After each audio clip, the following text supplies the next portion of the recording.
Well, welcome to class number 6 of our series on Creation Science 101.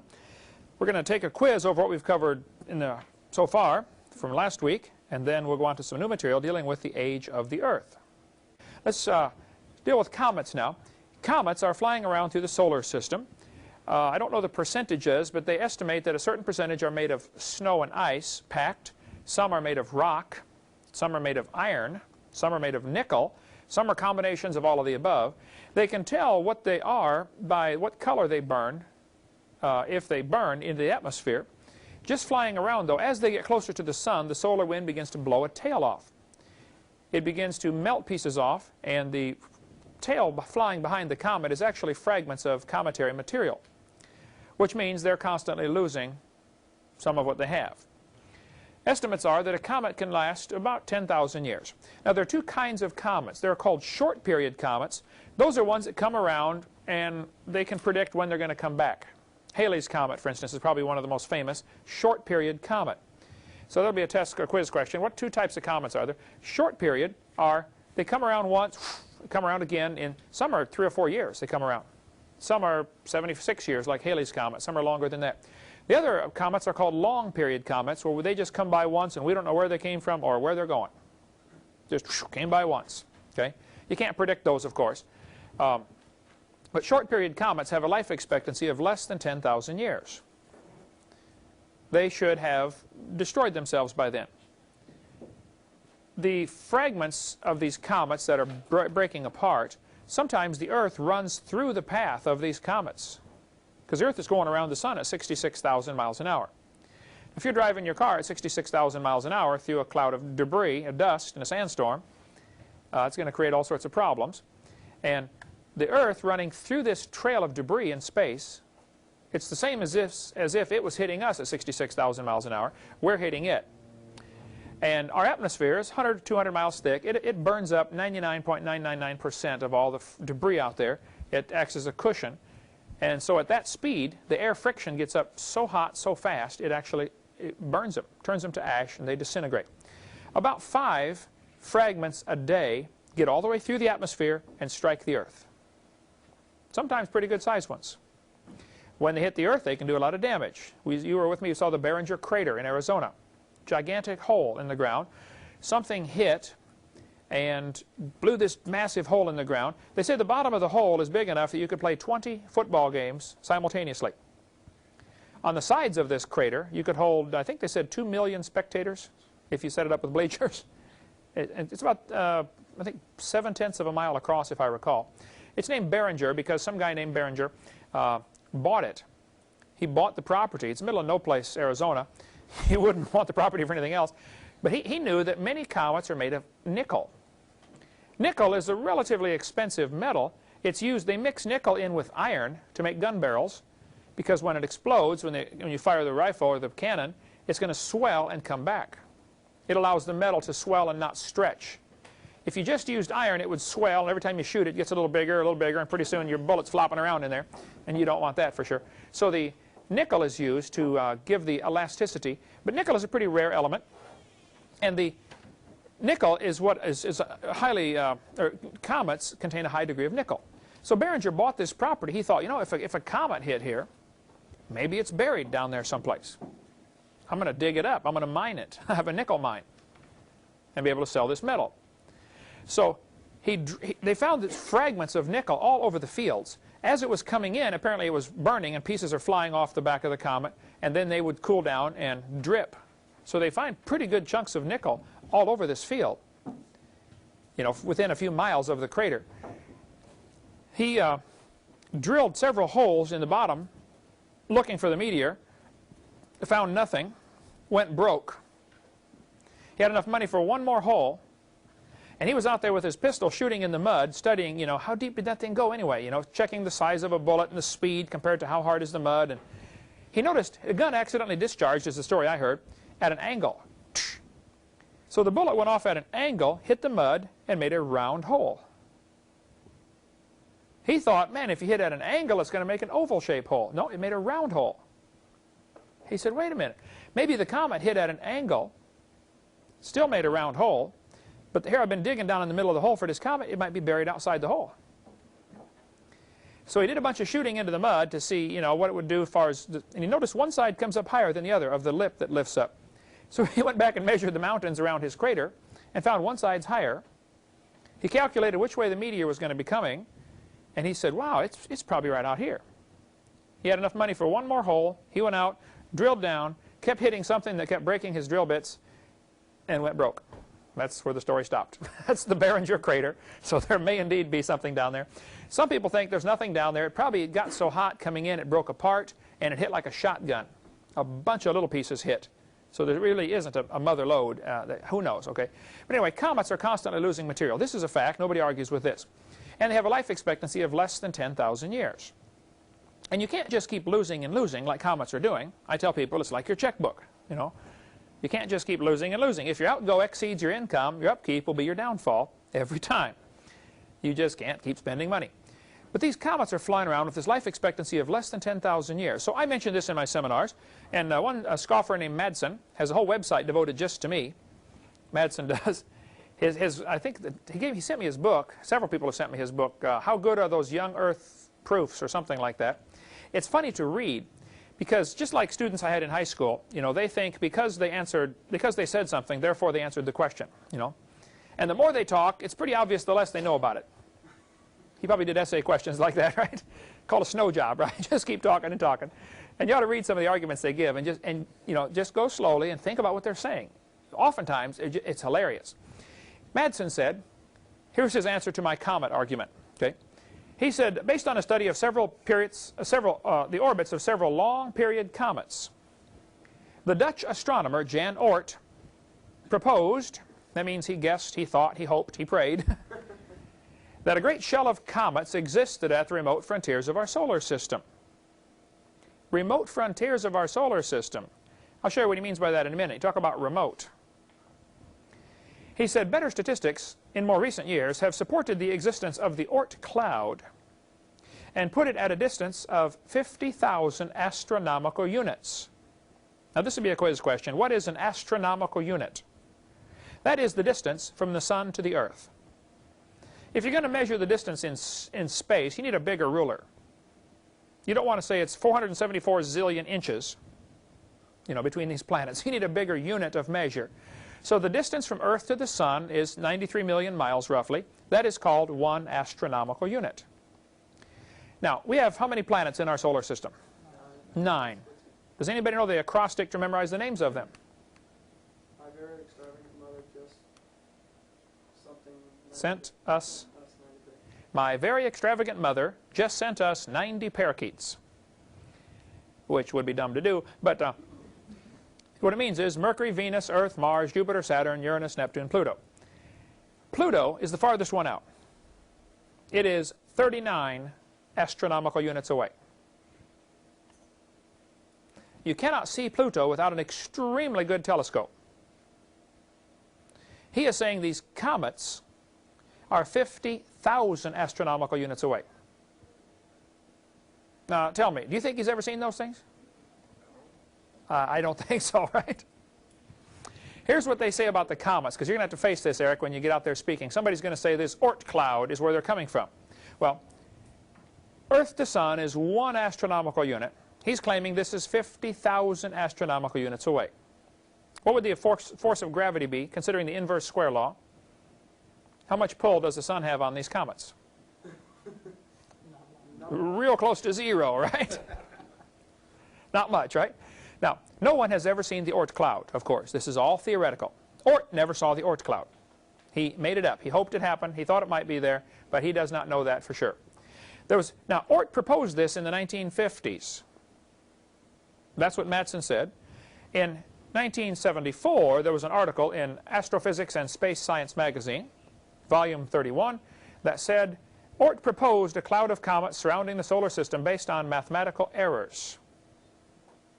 What that means is, there is no Oort cloud. It doesn't exist. But the rest of Madsen's answer is typical of the scoffers. He said, sorry fellas, if you want, he's talking about me, if you want to use the comet argument, it's up to you to prove, beyond a reasonable doubt, that the Oort cloud and other sources don't exist. Now think about what he's saying there. He's saying, if I want to use the comet argument as evidence the solar system is young, I have to prove the Oort cloud doesn't exist. Well, you tell me, how could you prove the non-existence of anything? Why doesn't he prove the non-existence of God? You can't prove the non-existence of anything. And I tell folks, look, if he wants to use my tax dollars to teach all the kids in school the earth is billions of years old, it's up to him to prove it does exist. This is a typical tactic the scoffers use often. They try to shift the burden of proof on you. No, the burden of proof's on him. Here's the facts. We do have comets. They don't last long. 10,000 years seems to be a reasonable estimate for the maximum life expectancy of a short period comet. We still have short period comets. We know they don't last long. They certainly don't last forever. You can't just keep losing material. And the Bible teaches the earth is 6,000 years old. Now that all fits together just fine. So he's got the problem, not me. You will find, Eric, if you listen carefully when they make statements, when they ask you questions, the problem, the solution is in their question, the way they're asking it. Like, don't you believe in evolution? What do you mean by evolution? Well, things change. Well, yeah, things change. Are the changes ever positive? Does the change ever add more genetic information? Never seen that. Does the change ever change it to a different kind of animal? We'll get into more of that later, of how they, when I got a debate tomorrow night, Saturday night in wherever I'm going, Wisconsin. And if you listen to what they're saying carefully, you can pick out, after a little experience doing this, you can pick out exactly what to respond to them. But this guy is saying, it's our job to prove the Oort cloud doesn't exist. This, of course, is ridiculous. This wouldn't hold up 2 seconds in a court of law. Some freshman lawyer would pick that one apart. Yes, sir? If you think the earth is 6,000 years old, now how old do you think the universe is? The same age? I think the whole universe is 6,000 years. Everything's 6,000. Because Exodus 20 in the Ten Commandments, God wrote on a rock with his own finger and said, in 6 days the Lord made heaven and earth, the sea, and all that in them is. Well, if you made it all in 6 days, that would include everything. Heaven, earth, everything.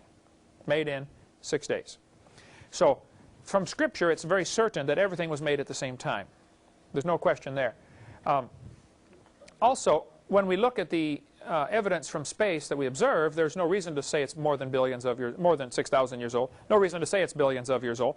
The comets don't say that. The star galaxies don't say that. You know, they just all indicate, look, a few thousand years is all we need. Psalm chapter 19. The heavens, notice it's plural. We'll get into that later. Why is it plural? There is more than one heaven. There are 3 heavens mentioned in the Bible. The heavens declare the glory of God, and the firmament showeth his handiwork. The psalmist said, when I consider thy heavens, not if.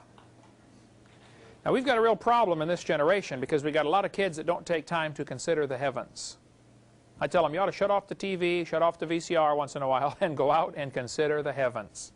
I remember as a kid, we used to lay out in the yard and look at the clouds and try to see designs in the clouds, you know.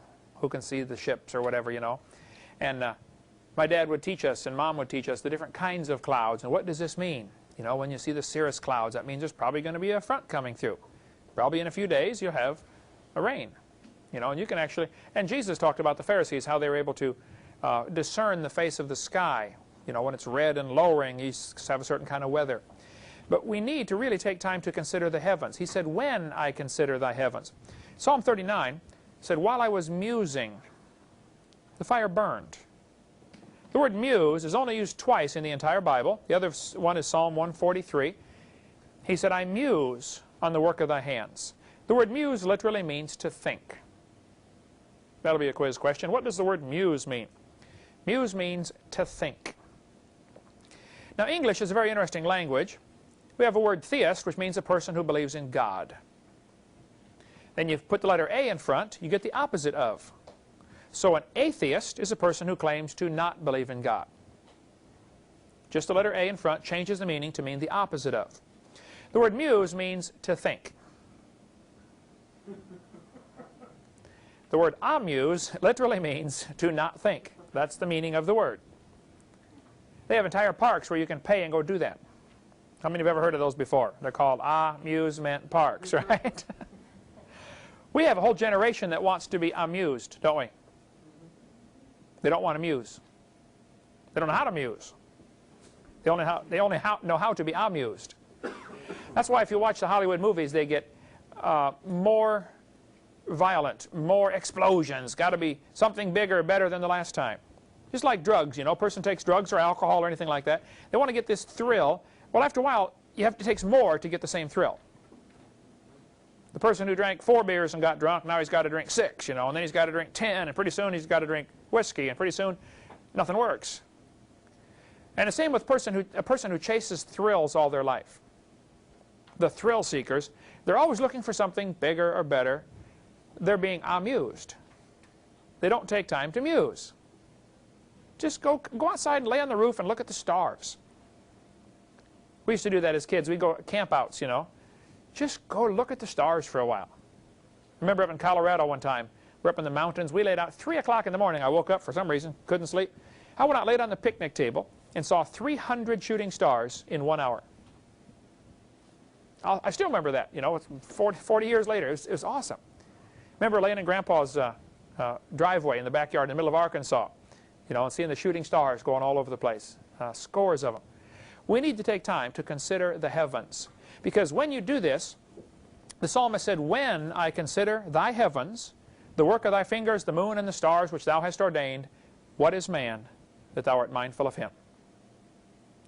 See, a person who considers what God can do or what God has done is not impressed with what man can do. We see the bodybuilder, you know, he can lift 500 pounds. Well, you should see what God can do with 500 pounds. Right? And we've got an entire generation now that are sports crazy. They can rattle off the top 10 football teams and the top 10 baseball teams, but they couldn't name the 12 disciples. We have a problem, folks. We have an entire generation now that has not learned to muse. The story is told of the prince who was going to become the king when Dad died. The dad called him in. He said, son, I'm about to die. You will be the king. Son, I know you're only 20 years old. I'd like you to promise you'll do one thing for me, would you, son? He said, sure, Dad. Now, the boy was anxious to be king because he was going to party, party, party. Man, he's going to throw the biggest party, last the next 25 years. He said, son, I only ask you to do one thing for me. I'm asking you on my deathbed. He said, Father, whatever you say, I promise I'll do it. He said, son, I want you to take the first 30 minutes of every day and do nothing but think. He said, that's all you want? He said, yep, that's all I want. First 30 minutes, no entertainment, just think. He said, okay, Dad, no problem. Well, the first day he thought about all the parties he was going to throw and all the stuff he was going to do, you know, and he had a day all planned out, and he ran off into the day 30 minutes later. After several days, though, it started getting to him. He sat there thinking, you know, where's this lifestyle going to lead me? If I keep this up, where am I going to be in 5 years? What kind of a king am I anyway? What kind of example is this for my people? And after about a week, he finally got his life straightened out.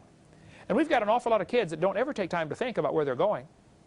They're so busy being amused, they don't take time to muse. Since television came into prominence in America, it's gotten much worse.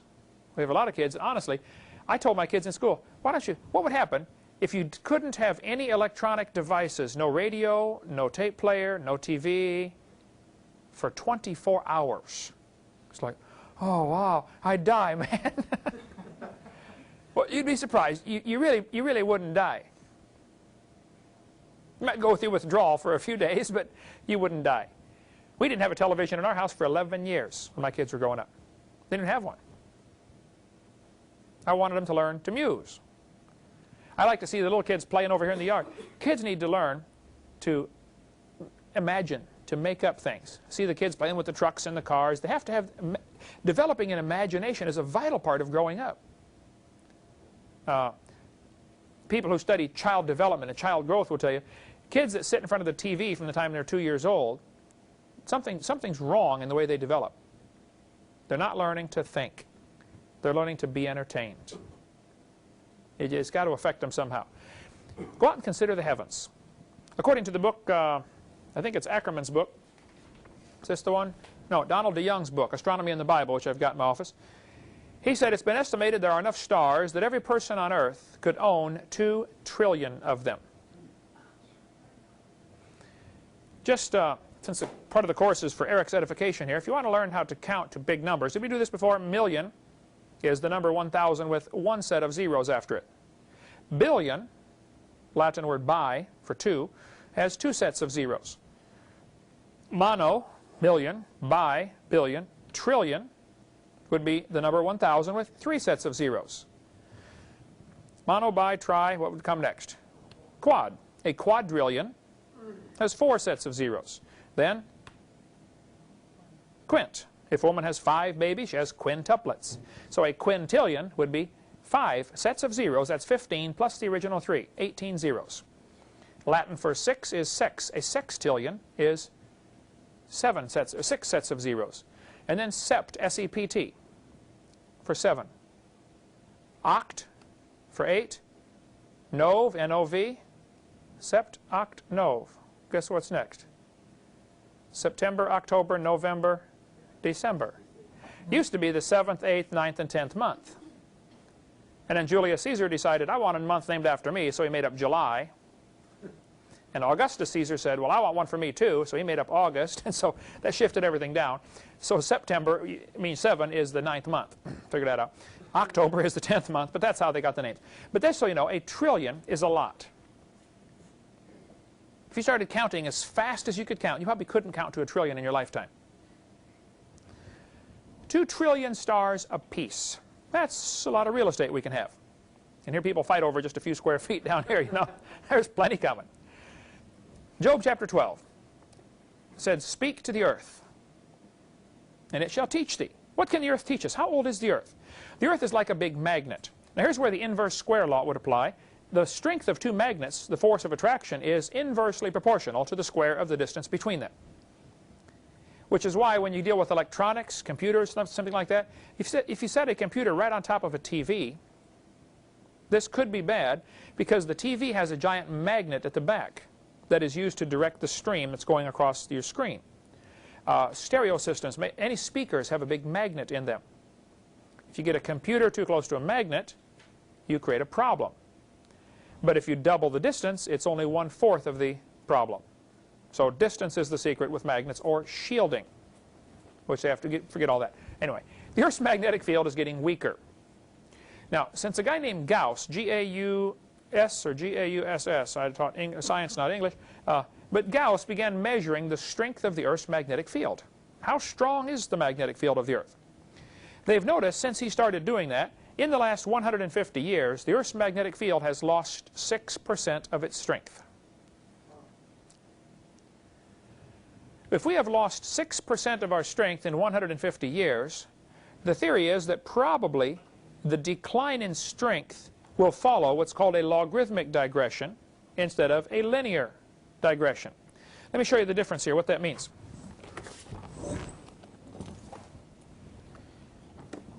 If you go backwards in time, this would be linear, meaning a straight line. If it goes logarithmic, it may be like this. And without getting into all algebra and geometry and trigonometry behind this, these are called 2 different progressions. For instance, if you doubled the amount of money in the bank every year, or every day, or every month, or whatever. There's the story told about the guy who's told his friend, he said, I will give you $100,000 a day for 30 days. If you will give me a penny the first day and double it for 30 days. Double it every day for 30 days. If I made you offer 1 or offer 2, which one would you take? Offer 2. You get a lot more money. Now for the first 20-some days, this guy racks up the dough, man. After 20 or 22 or 24 days, somewhere in there, it starts to really eat him up, and all of a sudden he loses it all in a hurry. This would be a logarithmic or a geometric progression. Malthus was all upset because he thought that the population would increase geometrically and the food supply could only increase arithmetically or linear. Now he's wrong, but that's what he thought. And that's what got Darwin all upset, saying, well, if there's more people born than can survive, then only the weakest should die off and the strongest should survive, and that's the way it's supposed to work. That's all led to Darwin's thinking. So the Earth's magnetic field, we've only got a short piece of data to measure. You got a series of points for 150 years. Based on that short section of information, you have to decide, is it going to be a geometric or a linear? Either way, it creates a problem for the evolutionist. It creates more of a problem if it's geometric, but even if it's just a linear digression or progression back into time, it still creates a problem. Thomas G. Barnes at University of Texas, El Paso, taught physics there for years. He said that the Earth's magnetic field is declining at such a rate that it cannot be more than 25,000 years old. He said if you go back in time, actually I've kind of got it backwards here to where normally the way you'd look at a graph, it's declining. The strength is declining. This has been measured, let's call this the year 2000 and this the year 1850. As the magnetic field gets stronger and stronger and stronger, this would indicate a hotter center to the Earth, or more movement. If you go back in time, how far back can you go before there's too much heat? And he calculated at 25,000 years ago is the limit where life could not exist on Earth. Now, there is no question in anybody's mind that the Earth's magnetic field is getting weaker. That is never questioned by the atheists or evolutionists or anybody. They all agree it's getting weaker. How do you handle this data is what the problem is. The creationist says, well, this proves the Earth is young. The evolutionist says, no, this is just part of a cycle. It's declining now, but it's reversed through the years. And we talked about magnetic reversals. There are no magnetic reversals at the bottom of the ocean floor. But they say, well, the Earth's magnetic field is reversing. This idea of continental drift and Earth's magnetic field reversing, flipping, is all, I think, a very desperate attempt to salvage the billions of years they need for their theory to look reasonable. When the simple fact is, the Earth is not billions of years old. Okay, so the magnetic field is declining, and this indicates less than billions of years, certainly. It indicates it cannot be billions of years old, and this indicates carbon dating cannot work. Now here's why. The Earth's magnetic field, as it declines, it allows more radiation to get in. One of the protective barriers we have around the Earth is our magnetic field. Hang on here. There we go. The magnetic field protects us from radiation, along with several other things the atmosphere has. But if the magnetic field is getting weaker, more radiation gets in. And it's that same radiation that makes carbon-14. So if the magnetic field was stronger in the past, you would have less carbon-14. So any plants that were breathing this carbon-14, if we're going to check them against today's standard, we're automatically going to get a wrong number because they had less. So the magnetic field is one of the factors affecting the amount of carbon-14 in the atmosphere. Textbooks are going to say the Earth's magnetic field has reversed. This is a typical textbook saying there are areas of reversed polarity. Now the reason they teach this to the kids, even though it's not true, probably the author of the textbook does not know that it's not true. He thinks the Earth's magnetic field has reversed. Let me explain what happened. They dragged a machine across the bottom of the ocean, and plus they did drilling to drill down, bring up samples of rock, and see how strong is the magnetic field in this rock. When you get into iron or magnetite or metals, rock that will store a magnetic field, they can check how strong is the magnet. Measure it with so many Gauss or whatever units they use for measuring the Earth's magnetic field. they find out there are areas of stronger and weaker magnetism. And so what they did, they graphed out as they moved across the bottom of the ocean. They said, oh, here's an area, here's stronger here. Now it's weaker, weaker. Oh, stronger, stronger, weaker, weaker. And it made a wave, a sine wave they call it. It goes, curves up and down. It was weaker and stronger and weaker and stronger and weaker and stronger. Some guy drew a line through the middle of the sine wave and said, everything below this line is a reversal. And right there's where the problem is. It wasn't a reversal, it was just weaker. If we lined up everybody in the world and found an average height, we'd have short people, tall people, short people, tall people, short people. We draw a line through the middle, find the average. Is everybody below the line underground, or are they just shorter? They're not underground, are they? They're just shorter than the average, that's all. And everything below the line was just less than the average intensity. It was not a reversal. Now, how they get by with this, I don't know. But I think nobody ever checked out the truth is what happened. There are no magnetic reversals on the ocean floor. Only areas of stronger and weaker magnetism. Okay, suppose you can prove there are no magnetic reversals, only weaker areas of magnetism. Now we need to come up with an explanation for why is one area weaker than the others, and we've got that on video number 6. We'll get to that. But what does this do to the evolutionist? You just took away the idea that there are reversals. So now you go back to your original problem. The Earth's magnetic field is getting weaker. So how old is the Earth? If he wants to believe it's billions of years old, now he's going against some clear scientific evidence. It can't be billions of years old. That's for sure. Okay, the Earth is slowing down. Now, scoffers really attack this, what I'm about to give you here, this proof of a young Earth. But in 1990, the newspaper article here in Pensacola said, we're going to have to give 1990 one last tick. On New Year's Eve, they added an extra second into the clock. This article says, regular clocks use days as a measure, which are growing longer by 1,000th of a second or more daily as Earth's rotation slows. The Earth is slowing down. This is Astronomy Magazine, 1992. They said Earth's rotation is slowing down. June will be 1 second longer than normal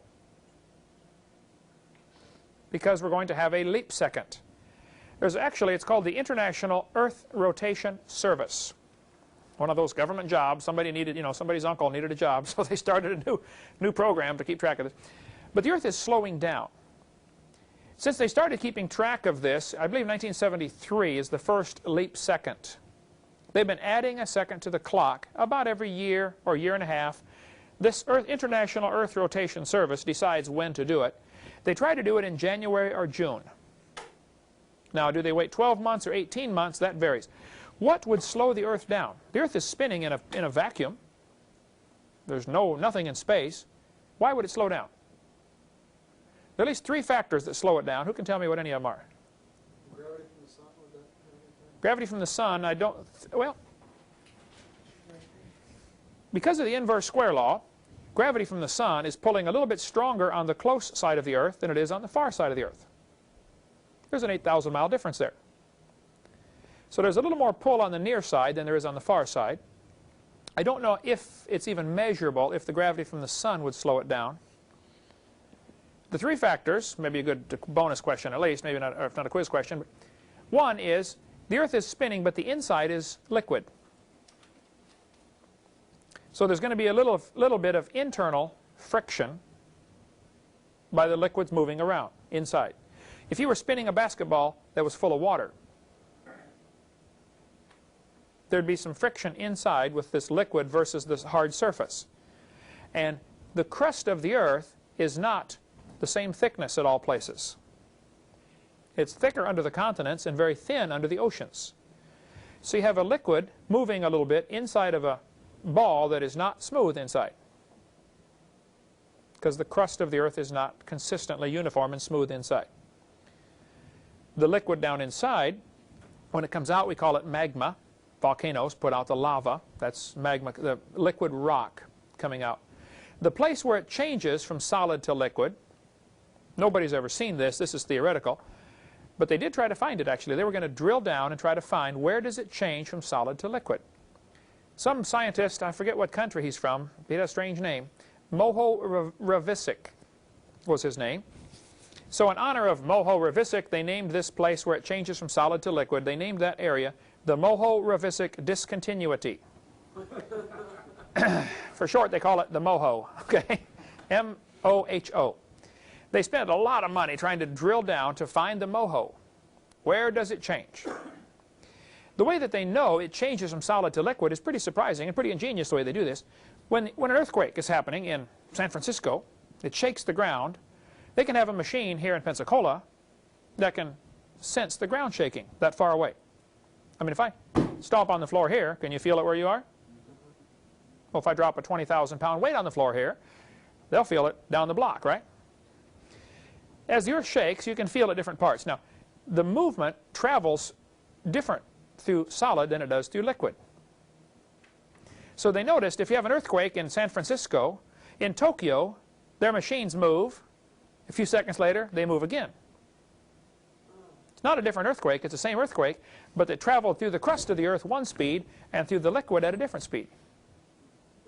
Yeah, they're called S&P waves, I believe. You can study that in earth science about the different. Plus, they can discover, as the earth shakes, if it's shaking in San Francisco, on the opposite side of the world, which would be someplace near Australia, I would guess, they'll notice they don't get the right kind of S&P waves. It's like there's a shadow, and that's how they've determined the center of the earth has different parts. It has the mantle and then the core. They said there's something solid in the core, and I don't know how much is proven, but it is pretty reasonable that there seems to be a shadow to the S&P waves, or whichever is which, as they go through the earth, indicating there's something even more solid inside called the core of the earth. Could it mean that there's something solid, or that could it possibly be hollow? Or hollow, yeah. And it's spinning and it throws it. Yeah, if it's hollow, brings up another interesting set of theories you could come up with on that. Who knows? But anyway, the earthquakes, with these, they can tell what the crust of the earth is like. So one of the factors that is slowing the earth down is the liquid center. The other factor is the liquid surface. If you ever been standing out in the ocean and a wave hits you, knock you down, right? Well, those waves are hitting the beach all the time, aren't they? As the tide comes up, the water's pushing against the land. That's going to eventually slow it down. If you were spinning a basketball that had water all over the surface, the friction of the water dragging on the surface would slow your ball down faster. So you have internal friction. You also have external friction. This is from the tides. It's actually, there's a name for it. It's called tidal braking. It's like putting the brakes on. The tides have a very minimal effect, but they do have an effect. The tides are slowing the earth. The third factor, surprisingly enough, because the earth is spinning under a hot sun, the sun heats up the air, causes it to expand. As it expands, it rises. As it rises, cold air goes in the bottom. So you get hot air rising, cold air falling, rushing in, and you get wind currents. The earth has obvious wind currents, okay? The spin of the earth, combined with the heating and cooling of the earth, causes what is called the Coriolis effect. Some guy named Coriolis made it up, I guess. But the wind blowing against the mountains has a very slight slowing effect. So the wind patterns tend to slow the earth a little bit. The tides slow it, and the internal friction. Those are at least three. There may be more factors, but those are three that I know of. The bottom line is the earth is slowing down, and it's measurable. These are the dates when they've added a leap second to the clock. From 1973 up to 1996 I have here, for when they added a leap second, because the earth is slowing down. Now if you go backwards in time, obviously the earth used to be going faster. I wouldn't put a date on this one and say if you went back, you know, 1.4 billion years, you couldn't live here. Because then as soon as you put some kind of date, some skeptic's going to figure it out and say, no, it's 1.7 billion, see, you're wrong. And he's going to miss the whole point. The point is it can't be billions of years old. So what I say in my young earth proofs now is, look, the earth is slowing down. This everybody agrees with. This means it used to be going faster, obviously. We know of no factor that's going to add energy to the Earth. If a meteor hits the Earth that's spinning, there's a possibility it'll speed it up a little bit. But just random chance is going to say an equal number are going to hit it on the wrong side to slow it down. I mean, odds are 50-50, right? So you can't count meteors here as anything to get excited about. So the Earth is slowing down. There's the Coriolis effect is the name of it there. That's what causes the wind patterns. And that's an interesting study which you should get into in earth science about why do we have prevailing winds. Here in Pensacola, it nearly always comes from the northwest. Other parts of the world, the wind almost always comes from a different direction. Depends on how far you're above the equator and all that stuff. So if the Earth were billions of years old, it used to be going faster. And I make a joke out of it at this point and say, well, if you think the dinosaurs lived 200 million years ago, man, I know what happened to them. They'd have been thrown off the Earth. Now, the truth of the matter is, at 200 million years ago, it probably wouldn't be real sufficient or real significant as far as the effect. In 6,000 years, it'll make a few minutes or maybe 15 minutes a day difference. You go back a few billion years, it starts to make a real difference. Now, several planets today are spinning awful fast. I believe it's Jupiter spins every 10 hours. That's a giant planet, for one thing, and it's spinning every 10 hours. Venus spins once every 443 days, or something like that. It's real slowly spinning. So different planets have different spins, and who cares? You can learn all that stuff if you like.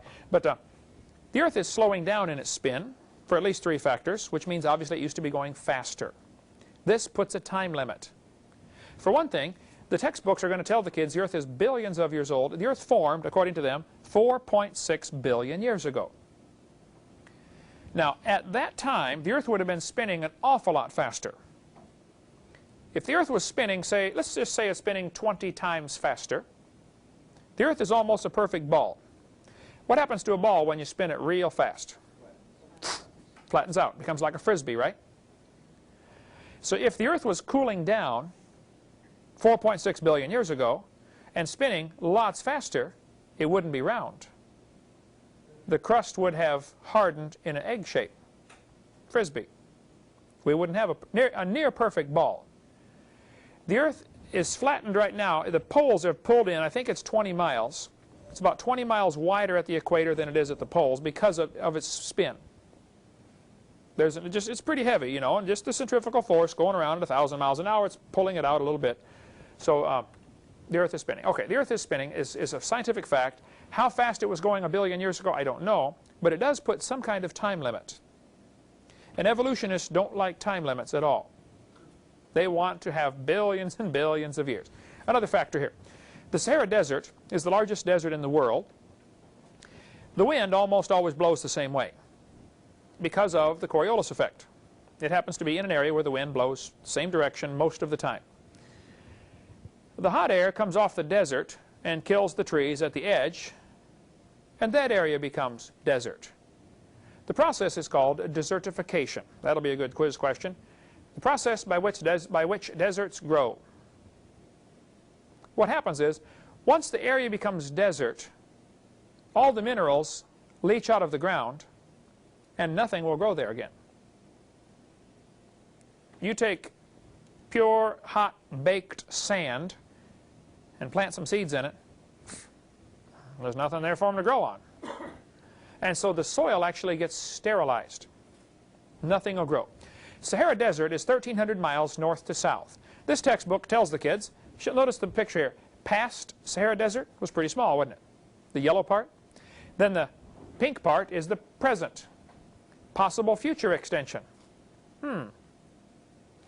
People living right on the edge of the Sahara Desert are making the problem worse because they want to build a house or have a fire to cook their food. There's only a few trees anyway, so they cut them down. And now there's no trees. You get a good rainstorm, what happens to your soil? Washes away. Now you can't plant your crops because your topsoil's gone. So they move on further south. Because of the desertification process and because of people and their poor farming practice, the Sahara Desert right now is growing 4 miles a year. At 4 miles in a year, at 100 years, that's a problem. What used to be good, beautiful farmland is now desert in a hurry. What are all these people going to do? Keep moving. Where? Onto somebody else's property. Going to create a problem, right?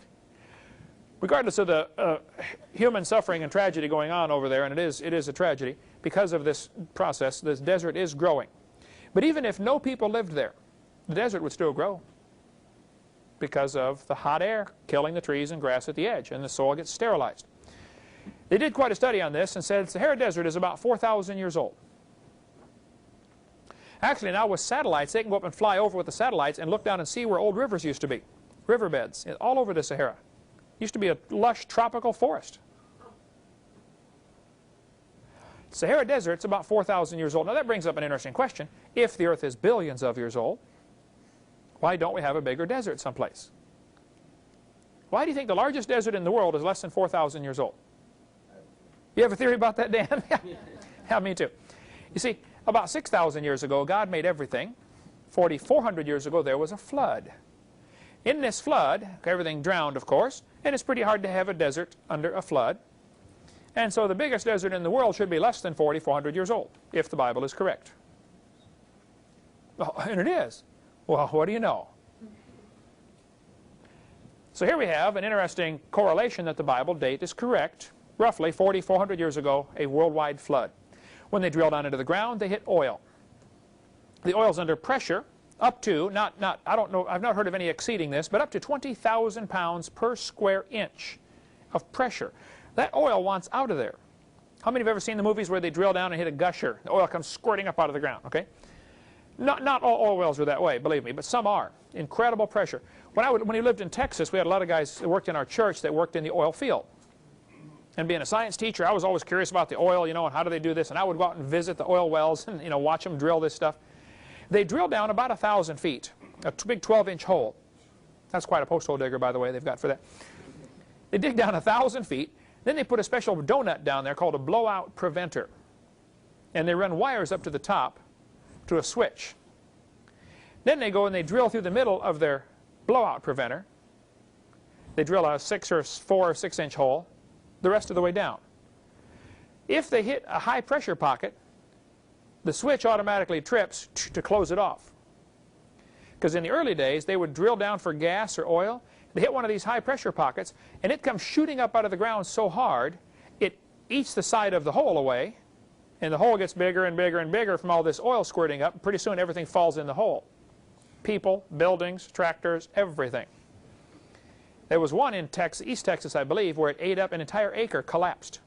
Killed a bunch of people. Everything just swallowed up into the ground. It wasted a lot of oil, too. Blows all over the place. So now they prevent that with what's called a blowout preventer. Who cares, right? The fact is, oil wells often have incredible pressure down there. Now, the guys who deal with this have to have special tubing, special valves, special equipment. They're ready to handle incredible pressure. The scientists who studied the rocks on top of the oil say this rock can't handle the pressure for more than about 10,000 years. The pressure should have leaked off. What would eventually happen is the rock's going to crack.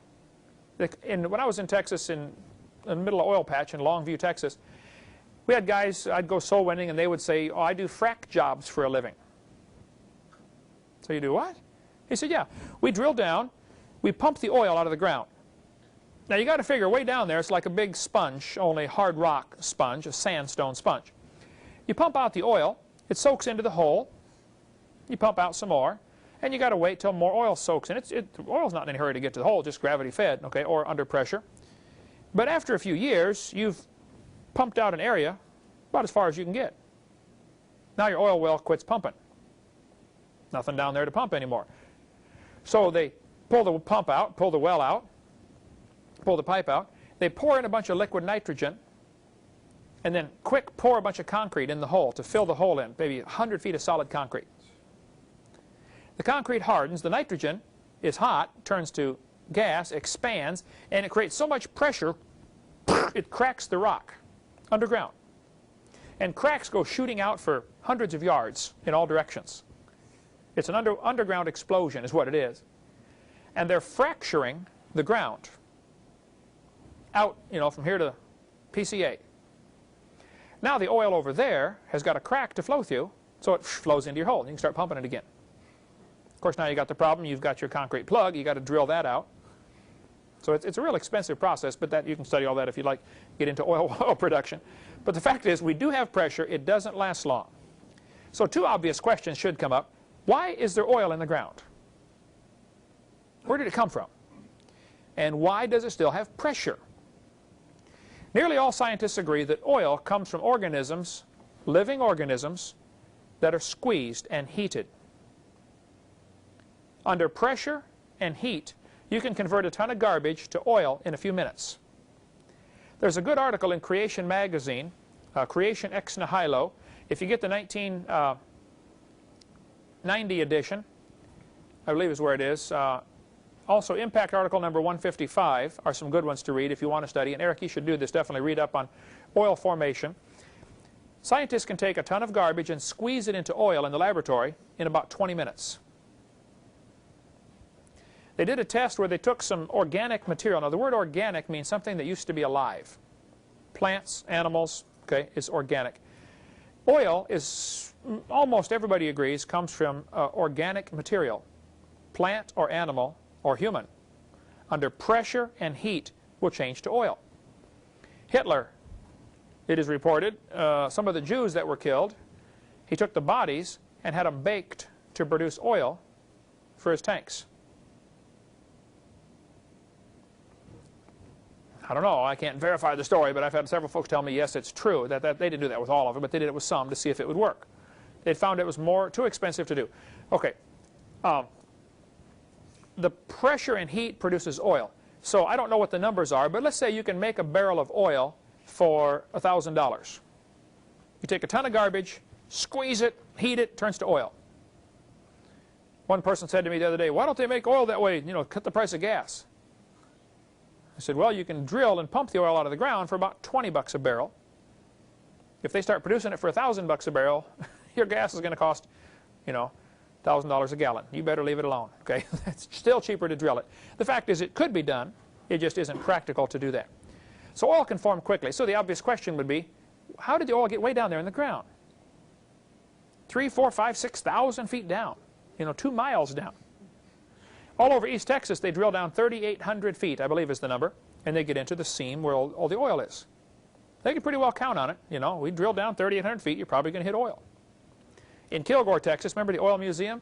They had 28 oil wells on 1 acre, the size of our property. They called it the world's richest acre. They pumped it for years and finally pumped it dry. Today it's just a museum. Okay, there's no more oil, not enough oil on there to make it worth going after. But Sinclair Oil Company has the dinosaur as their logo because they say the dinosaurs turned to oil. And they're probably right. And these guys drill for oil all the time. Sinclair is still a very valid company, mostly out west. You don't see them much here, but in Arkansas there are Sinclair gas stations, and all over out west, Sinclair Oil Company. The article, How Fast Can Oil Form? Creation ex nihilo, volume 12, number 2, page 30, talks about that. I've got this sign in my office from Sinclair saying that dinosaurs have been mellowed for 80 million years. Now, slow down a minute. Yes, the dinosaurs probably turned to oil, but it wasn't 80 million years ago. I think that all happened at the time of the flood. Very simple. You got a world full of people, full of animals, full of plants. Now you get a flood that destroys everything. The flood lasts for a year. At the same time as the flood's going on, you got volcanoes blasting ash and lava up, and you got all kinds of bad things happening to the earth. You're going to get all these carcasses buried under thousands of feet of mud, sediment, debris, rocks, lava, ash. The pressure, how much does a cubic foot of water weigh? 8 pounds, A gallon is 8 pounds. 62 pounds, 64, 62 pounds, okay, depending on what kind of water it is, salt water, etc. If you lay it on the ground and I put a box 1 cubic foot on top of your stomach and filled it full of water, 62 pounds. Let's stack up 10 of those boxes. 10 feet of water puts 620 pounds of pressure per square foot. Let's stack up 100 of them. 6,200 pounds of pressure per square foot, right? Now, wouldn't it be different if you were surrounded by water? If you're down in the water, yes, it's different. However, your eardrum is a little piece of skin stretched across an air pocket inside. That's why when you go down in deep water, the air pressure pushes on your eardrum and stretches it, pushing it in. And you have to go slowly so your air inside your head, in your station tube, can equalize the pressure. That's why when you go up and down the mountains, you have to hold your nose and blow, to pop your ears, to equalize the pressure. Scuba diving, you have that, especially if you have sinus trouble, you have trouble scuba diving because, your ears will never equalize. Who cares, right? Rock weighs more than water, right? Let's say a cubic foot of rock weighs 100 pounds. It's probably a lot more than that, but let's just pick a number. 100 pounds per cubic foot. Let's stack it up 3,000 feet deep. How much pressure is it putting on 1 square foot 3,000 feet down?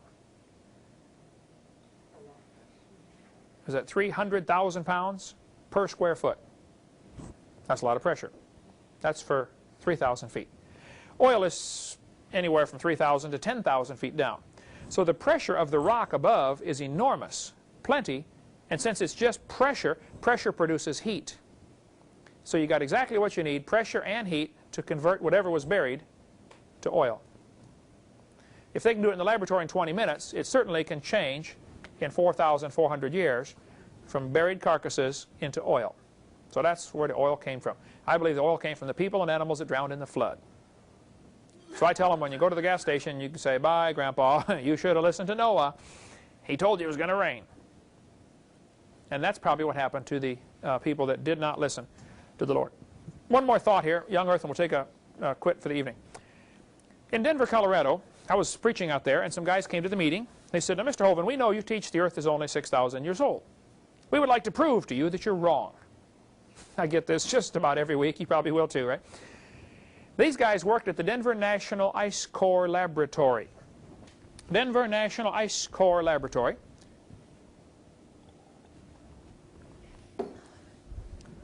It is a section of the Federal Center in Denver, Colorado. What you're seeing here is a picture of a giant freezer. This freezer is enormous. The guys who brought me into this freezer, it's 36 below zero in there all the time. Taxpayers are paying the electric bill, so, set it where you're comfortable. The freezer is enormous. These were the guys that go to Greenland and drill holes through the ice. They also go to the South Pole and drill holes. The Russians are doing this too. They take these, it's called a coring machine. Here's a picture of one here. It's like a pipe. It drills down, maybe a 4-inch pipe. It drills down just the outside. So the center part is not disturbed. It's called a coring machine. I asked them, I said, "Now, when you're drilling a pipe down into the ground and you pick it up, doesn't the piece fall out?" They said, "Oh, no." They showed me the thing, how they do it, the drilling machine. It's got little flaps in there down near the bottom. When they stop turning, as soon as they start to lift up, these flaps come in and catch. So they drill about a 6-foot section at a time. They drill down. As soon as they start to lift it, it snags the bottom and breaks it off. So they pull up a 6-foot piece of ice about this big, slide it into a tube and mark it. This is number, 813 or whatever it was. Then they can go back to the laboratory and put them in order and reassemble it.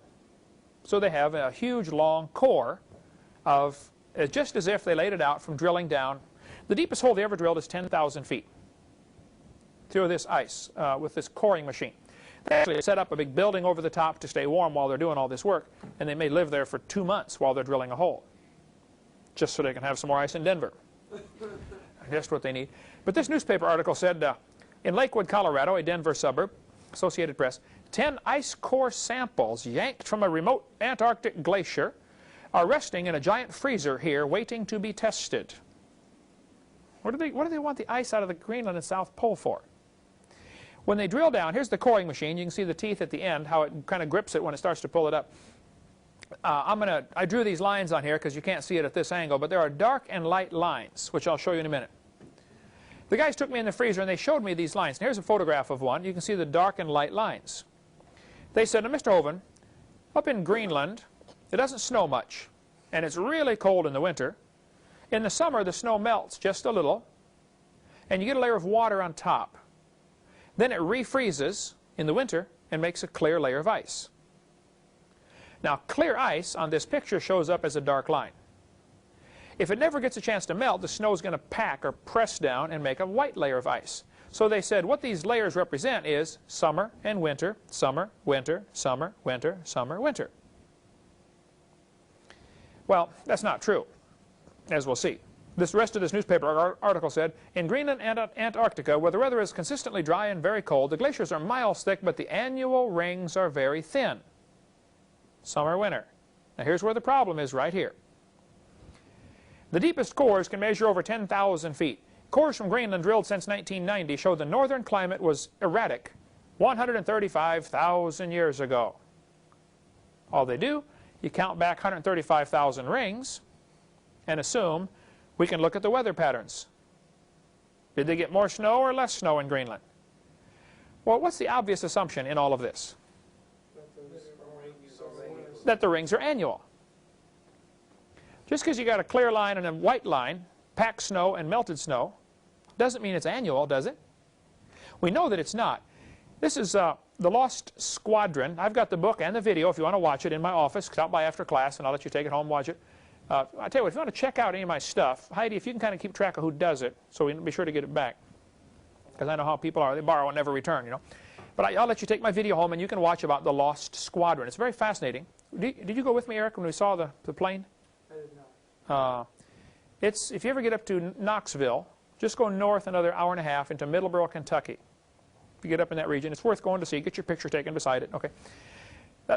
Some airplanes ran out of gas during World War II, so they turned around and were going to land in Greenland, and the first one came in and flipped over. He hit a crack in the ice. He was fine. The guy got out, radioed back to the rest of them. He said, leave your landing gear up. Just come in and belly land. You know, because if you put your wheels down, you're going to flip it over. So the rest of them, they run out of gas. They've left their wheels up and slid in on the ice, and everybody's fine. I think one guy broke his arm or something, but I don't remember. It's all on the video. Anyway, these airplanes landed in Greenland. The guys waited there for like 4, 5, 6, maybe 9 days until somebody could rescue them. And it's a long story of how they almost froze to death. Anyway, the Eskimos came in there with dog sleds, got them, and took them out. Everybody's fine. They left the airplanes, of course. For one thing, coming in with your wheels up is not good on your plane. Your props hit the ice. Sudden stop on one of those motors is death to the motor. It destroys, bends the crankshaft and everything else. Who cares? Anyway, they left the airplanes. Well, some rich guy from Kentucky decided, we've got brand new World War II airplanes sitting up there. Vintage aircraft. He's got plenty of money, so he sent some guys up there to dig the air to get the airplanes. At first they thought they might just brush the snow off the wings and, you know, gas them up, rebuild the motors maybe, and fly them home. They finally found them by using ground-penetrating radar. So much ice had accumulated over the top of the plane.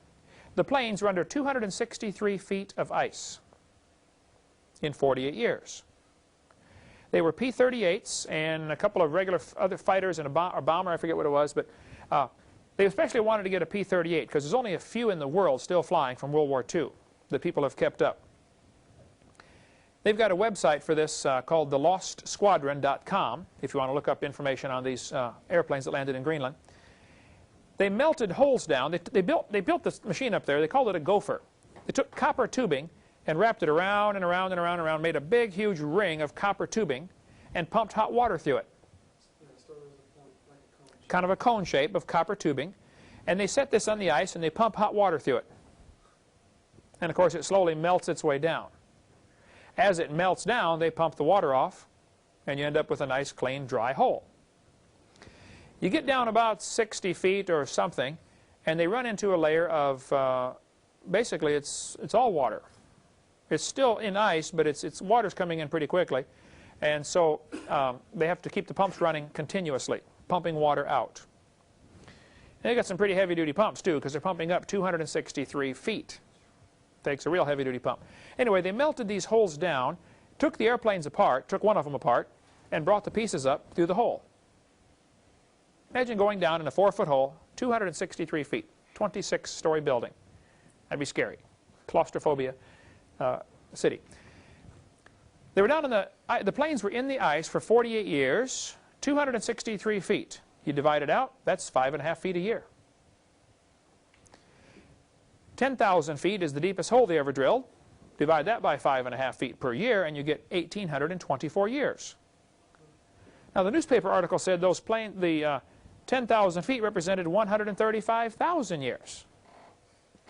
Where's the flaw in their logic here? They thought those were annual rings, and they weren't. Now, some have said, if you lay a weight on top of a piece of ice, it'll sink right through the ice. If you put, lay a big block of ice on a table, and you put a weight on each side and a string going over the top, it'll cut the block right in half. How many have heard of that experiment before? Lay a penny on top of a block of ice, it'll sink down through and be frozen on top. It'll end up in the middle of the block of ice, frozen completely around it. This is true. However, that only works at room temperature. Some have said those airplanes probably sank in the ice. They melted down over the years just because of the weight of the airplane. Well, that's not true. Because for one thing, airplanes are always built nose heavy. The front of the plane is heavier than the back. Why would they do that way? What if your engines quit running? You want to glide in head first or tail first? Well, head first, right? So airplanes are always built with over 50% of the weight in the front. If those planes were sinking down because of gravity, they would be crooked. They're not. They're flat. Secondly, things don't sink through the ice based on their own gravity if everything is uniformly cold. That experiment with a penny through the ice will only work at room temperature. And the planes were not crooked. They were flat. Bob Cardin is the guy who dug out the airplane. He was in charge of the project. There's his phone number right there. I said, Bob, when you went down to get the airplanes, did you notice rings above the airplanes? He said, well, yeah. You can see them on the picture here. See the dark and light lines? I said, how many lines were there, Bob? He said, oh, we never counted them, but there were many hundreds of them. Now, how do you get many hundreds of annual rings in 48 years? You don't, do you? Those aren't annual rings. That's not summer, winter, summer, winter. It's warm, cold, warm, cold, warm, cold. You can get 20 of those in 1 week in Minnesota, can't you? Sure you can. Those are not annual rings. Now, last February of '98, Scientific American, a major science magazine, an author published an article about the rings in Greenland, and he still called them annual rings. This is 8 years after they proved they weren't. Now, we have a problem here. Either the author is ignorant of the truth, or he's lying. He's certainly not right.